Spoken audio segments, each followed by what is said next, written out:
was played out. Thanks for that. There are very few texts of social criticism and political polemic have had such a checkered career and such a long life as Annihilation of Caste by Ambedkar. Books may last for decades on the shelves, maybe centuries, but after some time they stop speaking. Their message, their mazmoon, stops resonating with the reader. Now, why this has happened, this has not happened with Annihilation of Caste is primarily, in my opinion, because the conditions to which it addresses itself, still exist. The structures of oppression and inequality that it writes about are still there in place. Of course, a lot of things have changed. A lot of new things have come into play. But as in a debate with Albert Camus, Jean-Paul Sartre, they were having a very bitter debate about Marxism. And at one stage, Sartre says that Marxism is a theory of capitalism and as a social philosophy cannot be transcended unless the conditions of capitalism themselves could be transcended. So herein lies the importance of Ambedkar's text.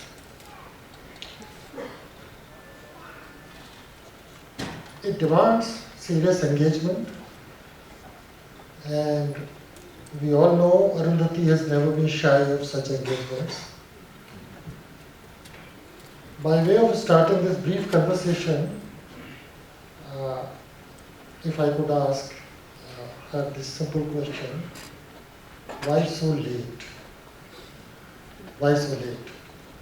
I know the impulse must be there for some time, but this couldn't just be a push, a friendly push from a concerned publisher, I'm sure.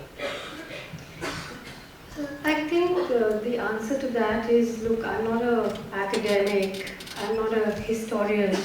I still don't necessarily see this as my duty or something that I have to do. Even though it's been a long time since I've written my next book of fiction, it's been a long time that I'm just trying to write it and I keep getting interrupted by real life. But so I don't think, I don't think I can answer that question because it's not, it's a question addressed to everybody, right? Anybody else could have done it. It's not that I had to, the world was not waiting for me to do it. There was nothing special about my doing it. And as we know, there are so many editions, there's so much commentary on this book before, And for me, fundamentally, I'm not somebody who, I would like to absorb the annihilation of caste into my cellular structure, and I would like it to come out in everything I say or how I write or what I do. It's not an issue for me. It's not that I'm going to now become an Ambedkar scholar, It's that Ambedkar way of seeing will be in my eyes, I will, just as when I go to Kashmir, I don't come back and become a person who just starts a little industry of Kashmir ki azadi, It's just that those things go into your blood as a writer, and then they inform everything that you do. And it is true that there is hardly anything I've written where one doesn't at least refer to how caste works in our country, and primarily, of course, as I said, because of small things. But I think we all have to take great cognizance of this, and and it's late for all of us.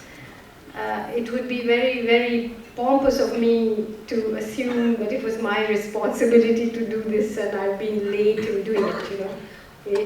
It's something that has to do with all of us.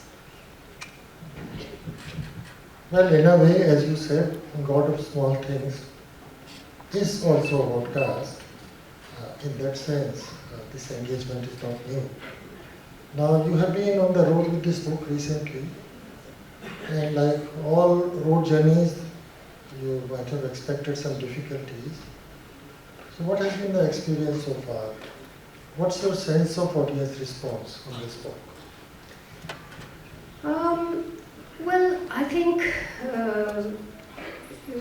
what's interesting about the book and perhaps the introduction is that it confounds our normal ways in which we have lazily divided up society in political terms. You know, it confuses us about now what is the left wing and what is the right wing and what is the middle wing and who are the moderates and who are the liberals. So I think it will take a little bit of time for people to gather their forces and know who and where and which direction to attack it from. Because I think one of the things that will disturb many liberals is the fact that, you know, especially today when the right wing is on the ascendant, when Modi is on the ascendant, when people are so worried about our own form of fascism coming to power, I've been asked, you know, are you handing Gandhi over to the right? And I said, look, Gandhi is not a stuffed toy. No, I can't hand him. I'm nobody to hand him over to anyone. But in the matter of caste, it's really very interesting that you cannot. It doesn't play by the rules of everything else. If you look at the description of what happened in the Pune Pact, I mean, this is a very fascinating story of how Gandhi was constantly thwarting Ambedkar's one desire to see that Dalits developed into a political community who had the right to represent themselves. He always wanted the missionary position. You be the victim, I'll be the missionary. You know, let me look after you and let me, that kind of thing. And so, after the Round Table Conference, when the British actually gave Dalits a special, separate electorate, Gandhi went on a hunger fast, and it was what Ambedkar called a form of barefaced blackmail almost. And Ambedkar had to pull back. Now, if you look at the signatories of the Pune Pact, who were they? There was G.D. Birla, who sponsored Gandhi from 1915 to the end of his life. There was Mohan Malviya. There was V. Savarkar, accused of the assassination of Gandhi. Birla was Gandhi's sponsor. He was also funding the Arya Samaj Shuddhi movement to purify Dalits and Adivasis. He also then campaigned later, when the RSS was banned after the assassination of Gandhi. He was one of the people who campaigned to unban the RSS. So, you know, the connections are very interesting, and we can't just easily, you know, categorize this politics. So I think, of course, I mean, coming back to the current thing, as Anand mentioned, there has been one section of, you know, Dalits who maintain that only a Dalit can write the introduction, and you know, that it's been misrepresented. Some people say there cannot be any annotation, you know, all that, which are interesting debates and which I have actually responded to quite formally. But you know, they are basically positions, they are not arguments, you know. I mean, that it's like, you know, will then the Gujarati Banya say only we can represent Gandhi, or someone else will say only the Mahars can represent Ambedkar accurately. And you know, these are debates which the feminist movements, the anti-apartheid movement, the black movement in Africa, I mean in the civil rights movement in the US, all these issues have been debated. And it's very interesting in the issue of caste, because Ambedkar, I mean, I just want to read one of the things he says. because it really speaks to this. But this is the thing about him, you know, he's so relevant. We can just keep quoting him to make our points. Ambedkar says, you know, he's describing Brahmanism and he's calling it and he says there is no, under Brahmanism, there is no such class as a completely unprivileged class, except the one which is at the base of the social pyramid. The privileges of the rest are graded. Even the low is privileged as compared with the lower. Each class being privileged, every class is interested in maintaining the system. So actually, if you look at the system of caste, it's like a surveillance system where everybody is sort of asked to spy on the next person, and everybody has some interest in maintaining the status quo. You know, so it's a hellishly difficult social system in which to organize politically. As I said, you know, Mao, how famously he said, Chairman Mao said that, you know, a single spark can light a prairie fire, but we have, instead of a prairie, a labyrinth, and the single spark just keeps getting caught in this labyrinth and you know, doesn't know what to do because of caste. Well, a question about Gandhi. You see, as we said, much water has flown since Ambedkar-Gandhi debate. Gandhi today, don't you think that is not such a powerful live presence in national life or in our own consciousness, as for example Ambedkar is.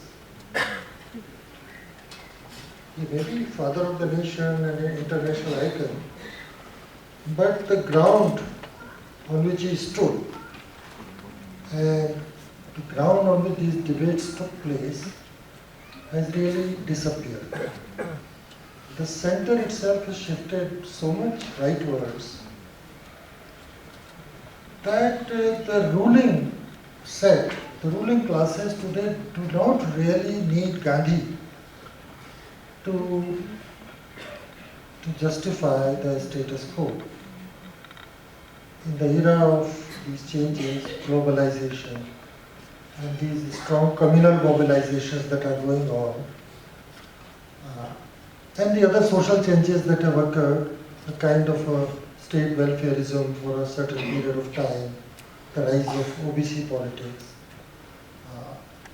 certain betterment in the conditions of bondage, etc. Today's society is where the main dangers are coming from different quarters and they are represented by different forces. Today, what we see as the forces of Hindu right, their ideas and their actions impinge more on the caste question than Gandhi's. So may I ask this question, why is so much focus on Gandhi? Well, I think, first of all, in terms of this introduction, if you look at it, it's you know, again, here I can quote you Ambedkar on the importance of why he chooses to reply only to Gandhi, even though there are many people who criticize his views, and he says he's the oracle of the Hindus. And so today, surely, you know, he has shifted, he has lost relevance, and yet in other ways he's gained relevance. You know, I mean, I watch the news, I read the news, and I see how often there are references to him. Even now, they are fighting over who killed Gandhi, you know. If you read the caravan story about Swami Asimanand,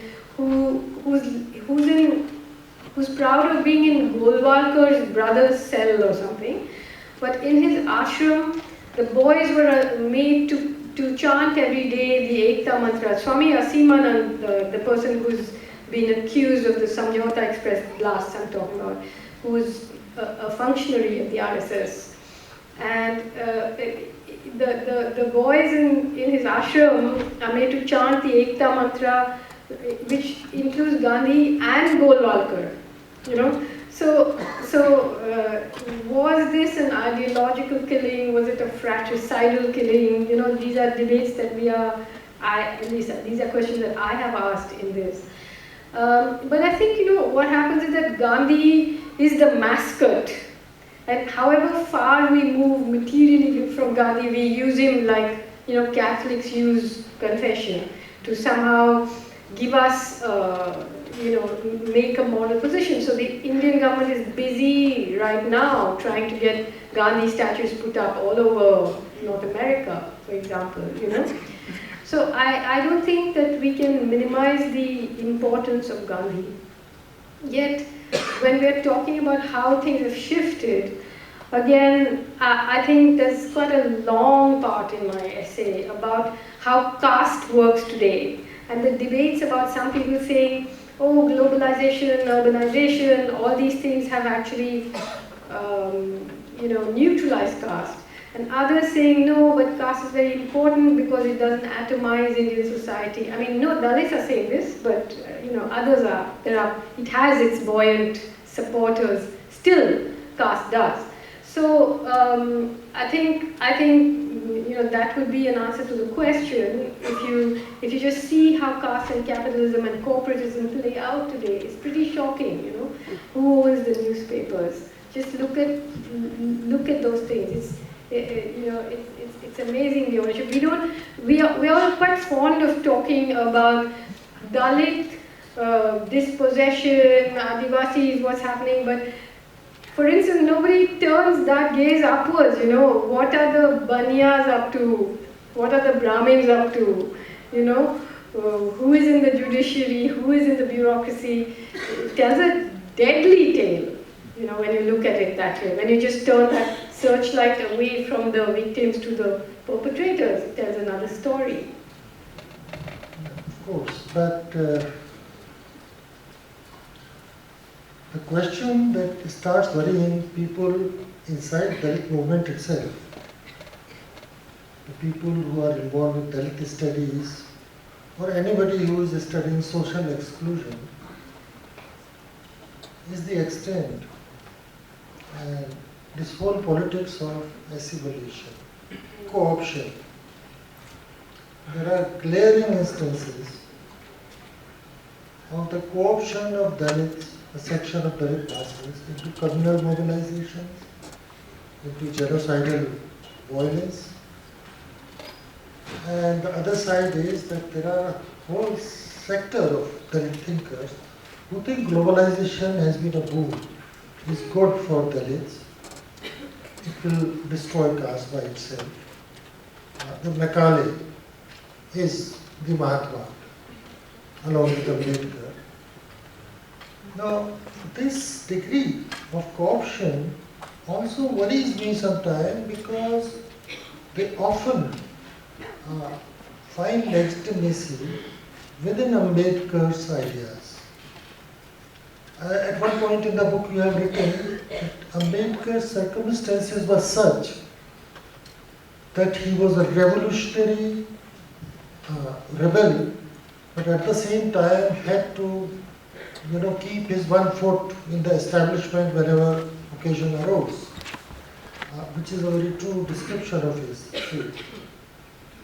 But in the era of Kashiram, later Mayavati, and politicians like these, today's Dalit politics as it plays out on the ground, there is no ethical or political, what you call, censor, any inbuilt mechanism in the Ambedkarism in practice that stops Dalits from being part of these sometimes opportunistic and often thoroughly anti-democratic alliances.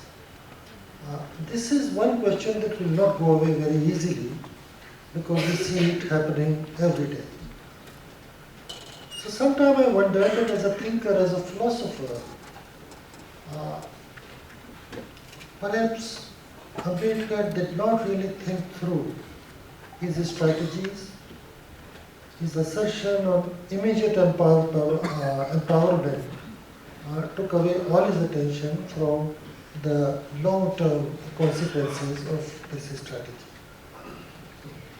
Yeah, I think this is a very complicated question to answer, but it doesn't apply just to Dalits, no, it applies to all of us.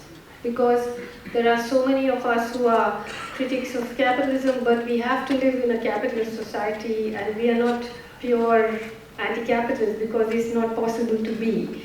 And all the more so, if you're a marginalized person, you don't have that choice of purity or being the pure revolutionary, just as much as you don't have the choice of being the pure victim. And I have written about that dual legacy that Ambedkar left, you know, the person who was on the drafting committee of the Constitution, even though he himself was unhappy with many parts of the Constitution, and then the person who wrote the revolutionary and liberating Annihilation of Caste, and sometimes that legacy can be confusing. Then there's the other thing which comes, the question about, you know, parties, political parties like the BSP and Kanshiram, Mayawati.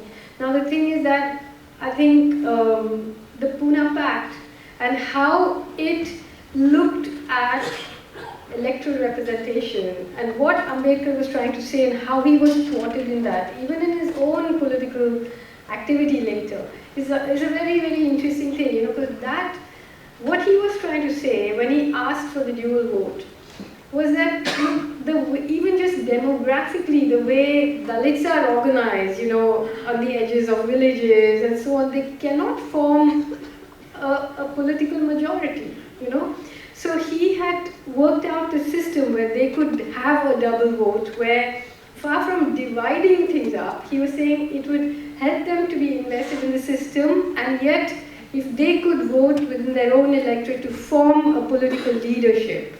But now, you know, in Kashiram and Mayawati, because of the way voting is structured, they cannot have a political majority without making alliances that anyway water down what they actually believe in. And in spite of that, you know, of course, there are allegations of corruption, but against them much more shrill than against others who are making much more money, but then Mayawati is a woman and a single woman and a Dalit, and so the shrillness of that allegation, the ugliness of it is sharpened, you know, but the fact is that they have done a lot to bring the idea of Dalit dignity into the mainstream. But for all of us, I mean, not just for Dalits, all of us are in a mess. You know, how do we make a revolution, or how do we understand the way things are and how do we act against them? How do we deal with the NGOization of politics? All of these are questions that apply to all of us. So I think I'll be cautious of only blame. I mean, when Dalit capitalism is celebrated, you know, just like I think there's no harm in them being capitalists. Maybe you could be a capitalist and not celebrate the idea of capitalism, but say that, look, this is how we have to survive here in this society now. We are not pure people. None of us are. I mean, for everything I say, I'm a writer whose books sell a lot, who has a bank account, who is not, you know, starving on the streets or not being, you know, I can be accused of all sorts of things, but looking, how do we live in our society? You know, how do we try to live with a modicum of integrity without being pure, you know, and pious and giving up everything and then becoming like a boutique item, you know? Yeah, surely I understand that. But there are dark recesses, dark corners in Ambedkar's thought, as there are in Gandhi's. So the people whom we regard as liberators are also victims of history. They are not always in command of history. I'll give you two instances, in fact just one. Ambedkar's thought on Muslim, his notion of Islam, his understanding of the history of Muslims in South Asia, his conceptualization of Muslim identity in South Asia, when you go through work, particularly his work on Pakistan and the partition, where he also, in good detail, reveals his understanding of this history. He is straight out of an Orientalist approach to a 19th century British colonial historian's approach to this question. He simply has borrowed that vision. He treats them almost like a separate species, without any fractures within, without any other desire than being Muslim. And basically his notion of Hindus and Muslims as two separate communities, as two separate almost nations, matches dangerously with that of Savarkar. It is there. And it's not there in just one comment or one casual remark. It forms, his understanding. Also his views on Adivasis are quite different from his views on caste and Dalits. So forces one to consider Ambedkar not just a liberator, but also a human being, as a thinker with great flaws, and whose thought had to be approached with the same critical awareness as we approach, say, the ideas of Gandhi or Nehru or anybody else. And this brings me to this whole question of Mahatmaism, Mahatmahood. Yeah, can I just answer that? Yeah. Briefly. I just want to say that I think that, of course,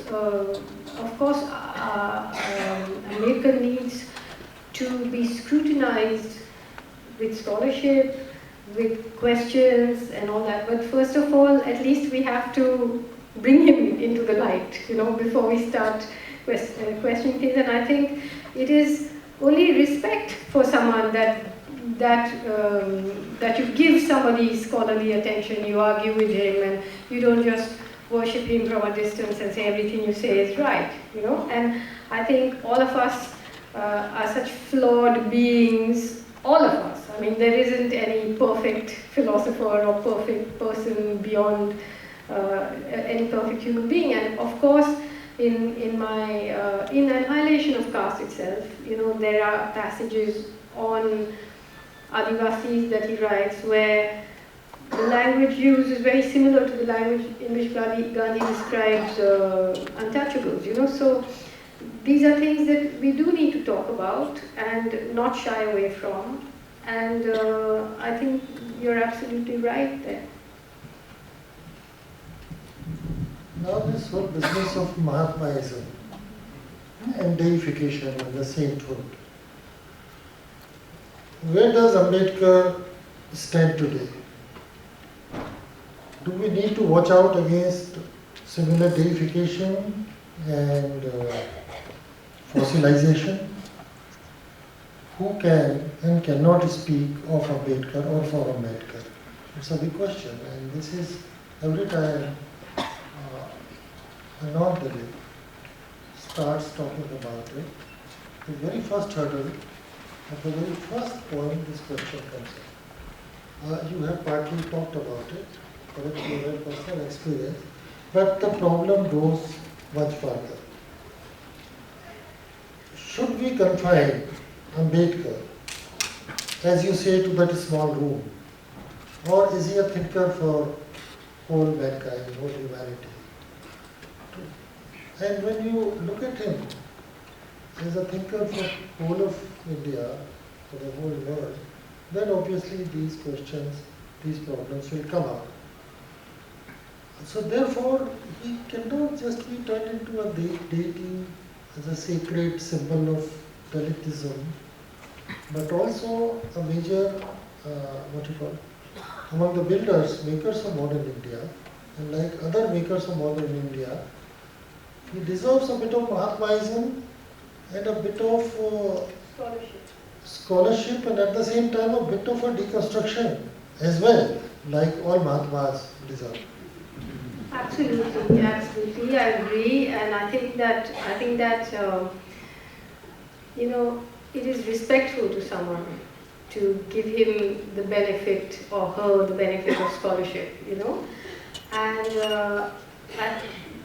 though again, it's conflicted because in the apartheid society that we live in, the fact that, in some ways he seems a man of dangerous ideas, to the establishment, and therefore he's ghettoized. When he's ghettoized, he's glorified in the ghetto, and then not, and then celebrated for not his revolutionary ideas outside.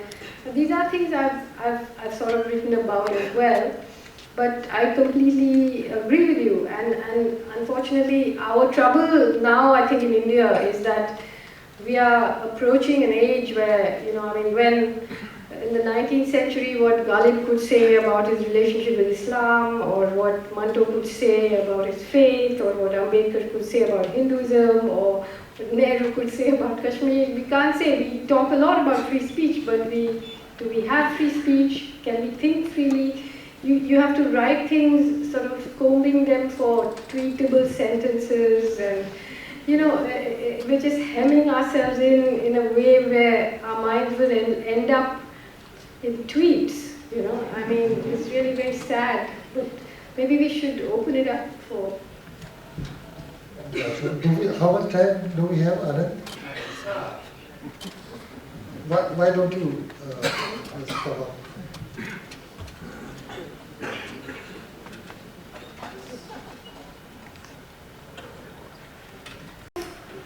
Since 1947, there has hardly been a single year in which the Indian Army has not been deployed within the borders of our own country, so to speak, even though, so whether it's Kashmir, Manipur, Nagaland, Mizoram, Punjab, Hyderabad, Junagadh, Goa, now perhaps quite soon in Chhattisgarh, Bengal. It's incredible that you notice that here's this army being deployed against Muslims, Sikhs, Christians, Adivasis, Dalits. It's so, just by default, a caste Hindu state deploying its army against the others, It's a really disturbing fact about our history, that there has not been a year when the army is not on the attack. We'll take another question from this side who was waving the hand. Yeah, there's somebody here.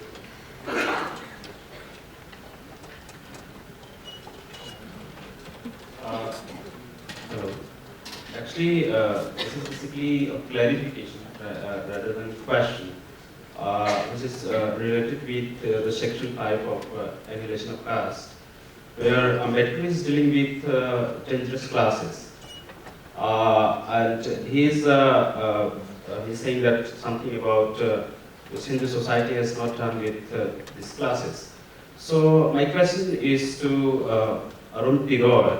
How do you see about the understanding of Ambedkar about the dangerous classes? About the dangerous classes. What classes? Dangerous classes. In Annihilation of Caste, he is dealing with.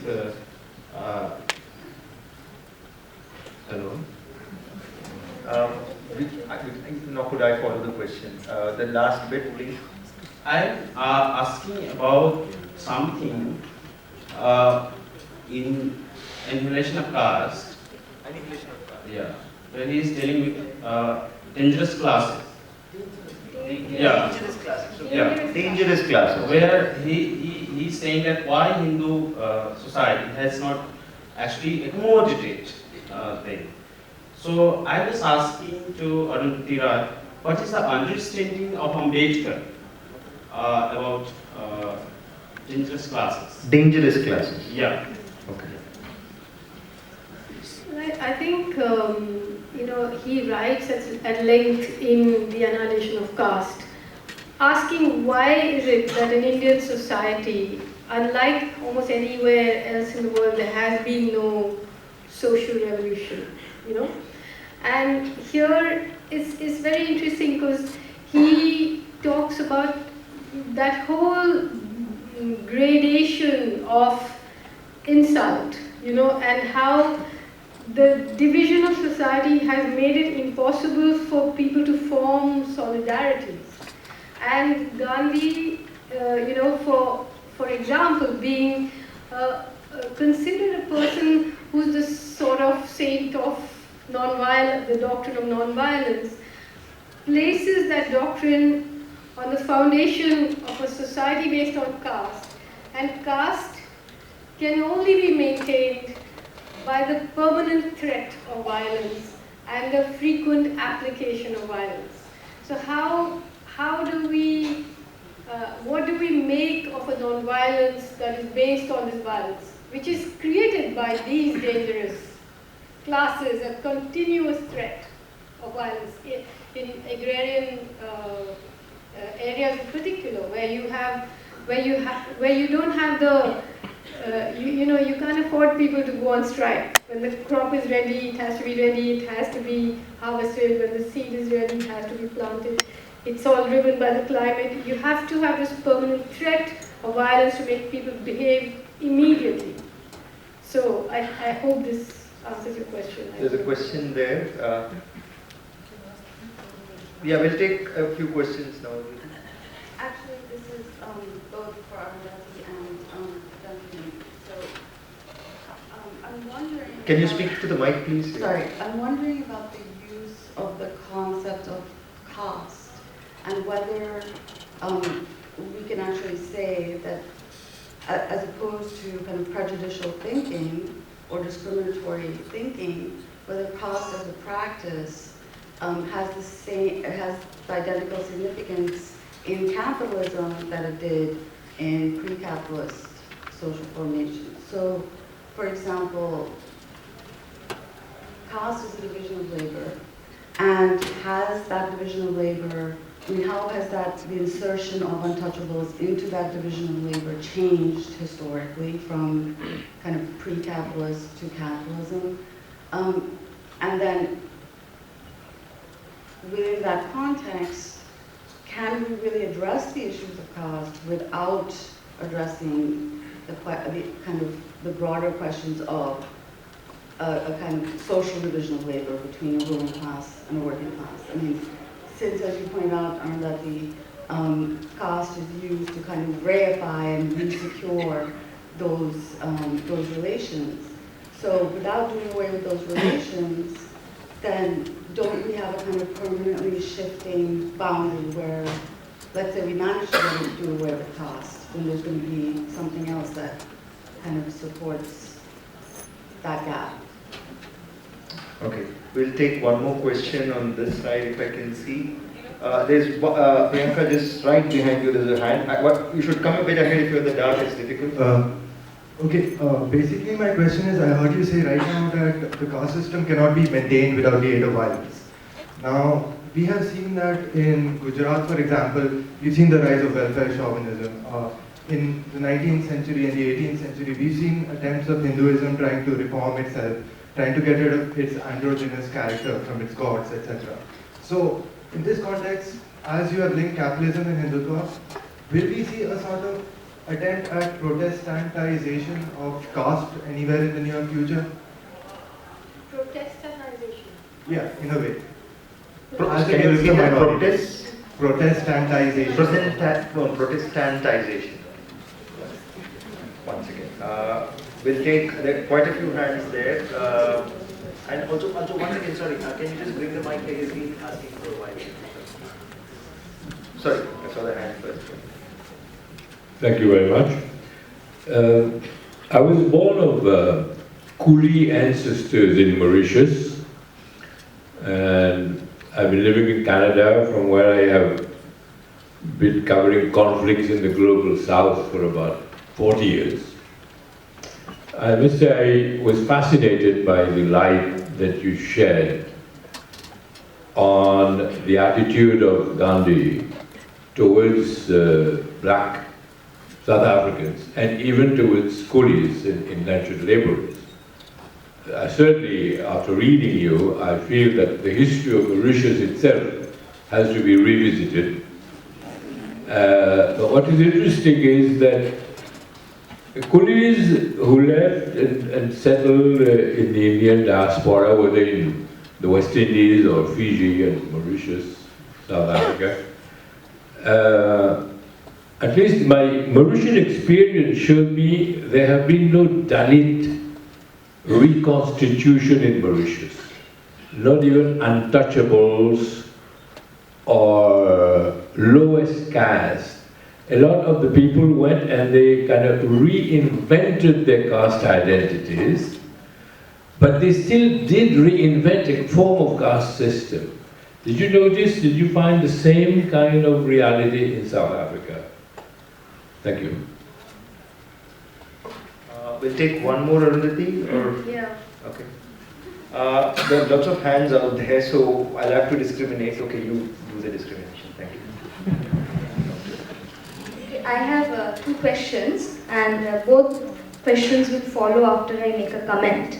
And today here, after hearing you, I can feel that all these things that are now discussed or that comes up through your answers and also the writing that you I mean, as a professor introduction to his Annihilation of Caste, these things recall me back to 95, 96 when I was not this old. I mean, I was still in school. Can you quickly come to the Yes, question? I'm saying that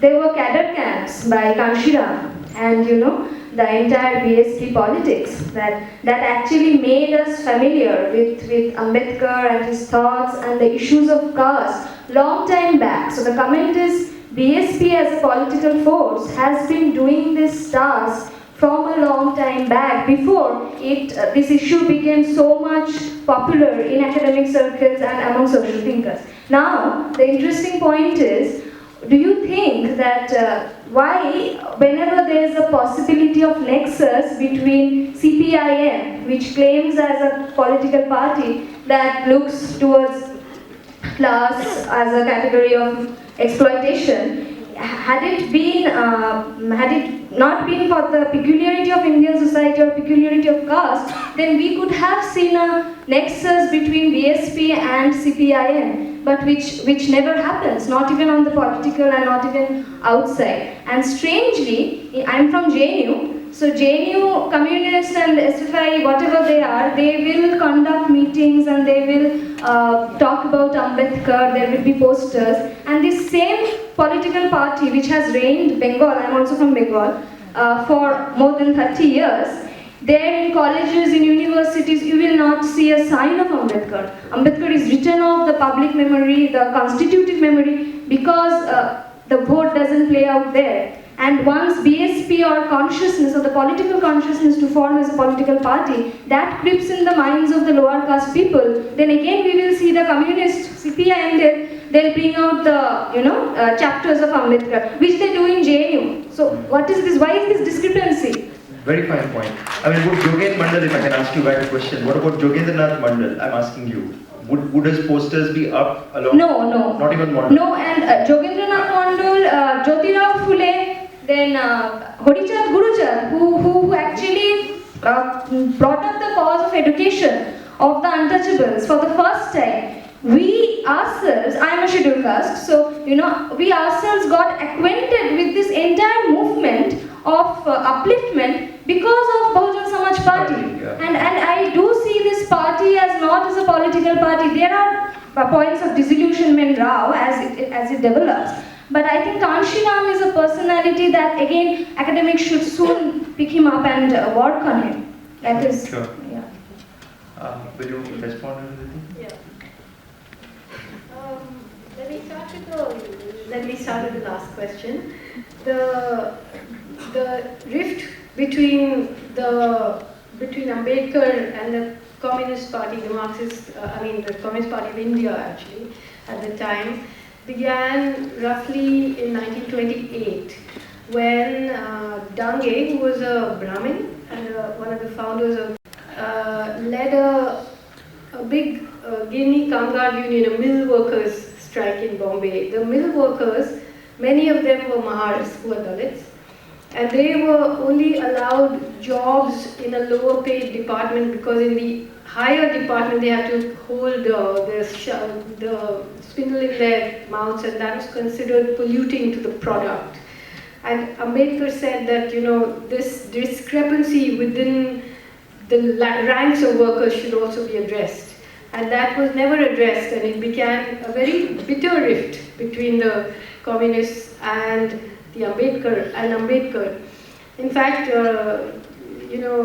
the other question about caste and capital and class and so on, Ambedkar then began to say that caste is not just a division of labor, it's a division of laborers.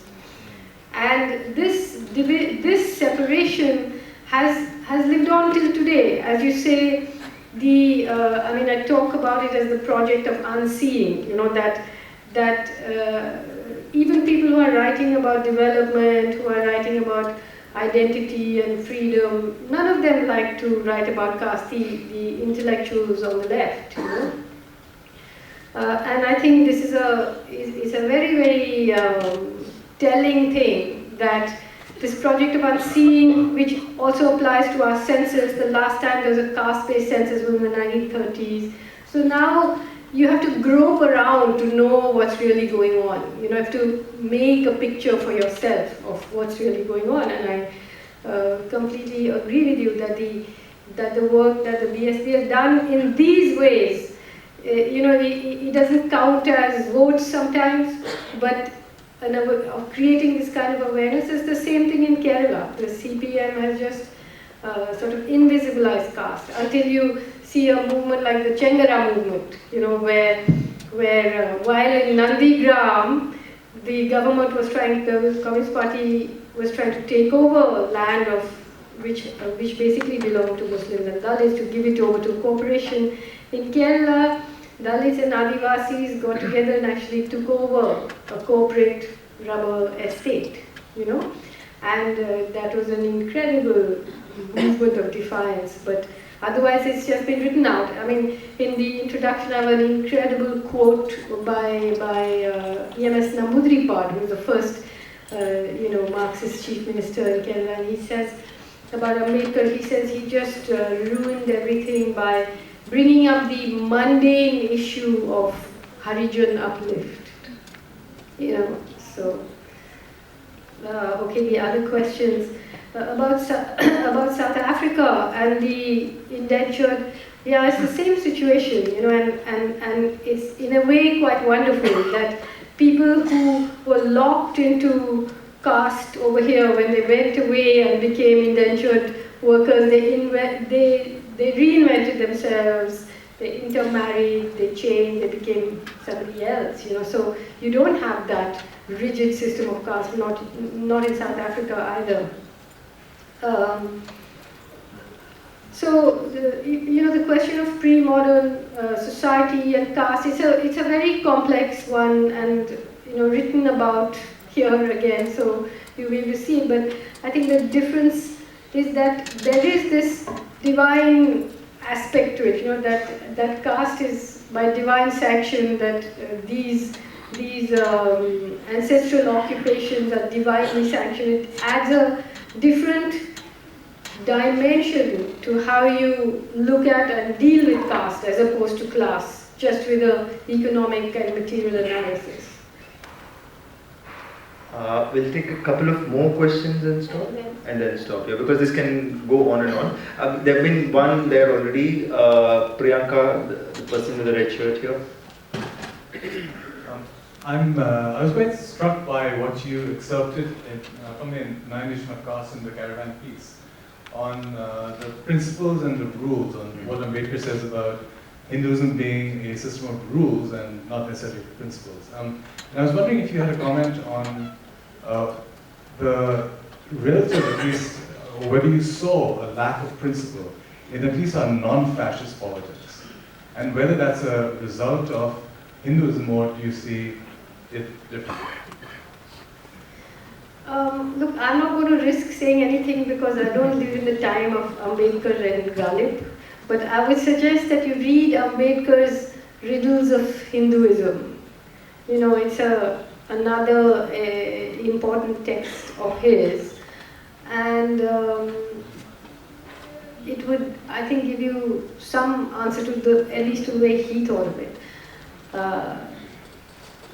What I think of as what is going on now, I mean, how can we possibly imagine that there are any principles at work in the society that we live in today. You know, they're just, it's just beyond understanding, you know, that a policeman can push stones into the vagina of an Adivasi woman and be given the gallantry award, or a person who presided over a massacre of the sort in 2000 that happened in 2002 can, I mean, we are actually considering that he's going to become the Prime Minister.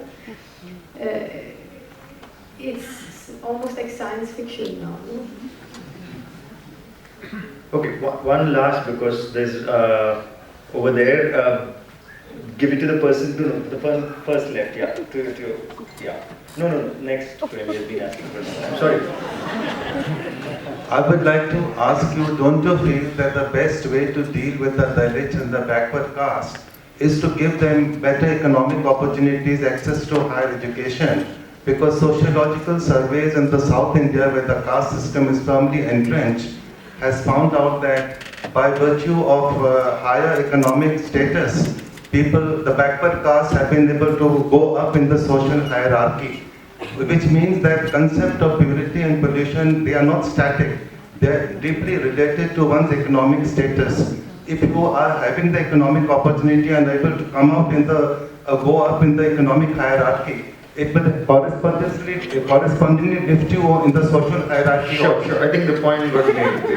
We'll take that as we'll take one response now, and I think we'll have to, because it's going to be close to 9. We have to also kind of wind up. So, a response to that?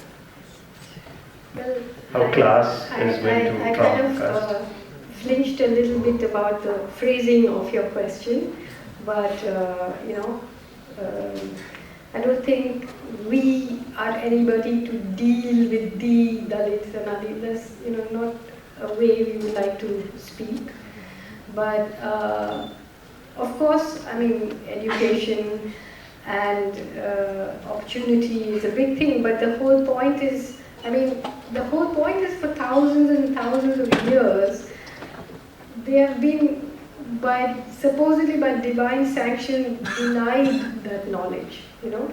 So again, if you look at even what professors in an institute like JNU are saying about reservation, about admitting Dalit and Adivasi students, you know, obviously the whole point is that there is a blocking of the social opportunity. It's not that, you know, there is a deliberate project to block that. That's what we're talking about. And the stigma of untouchability is not with the backward class. That is only with Dalits. With Dalits, yeah. Right. I think we'll call it a close now. I'm sorry if there are questions when people manage to get their books across. Don't detain her further. Thank you, everybody. I would particularly like to thank, give me a minute, Caravan Magazine, which has supported us in this.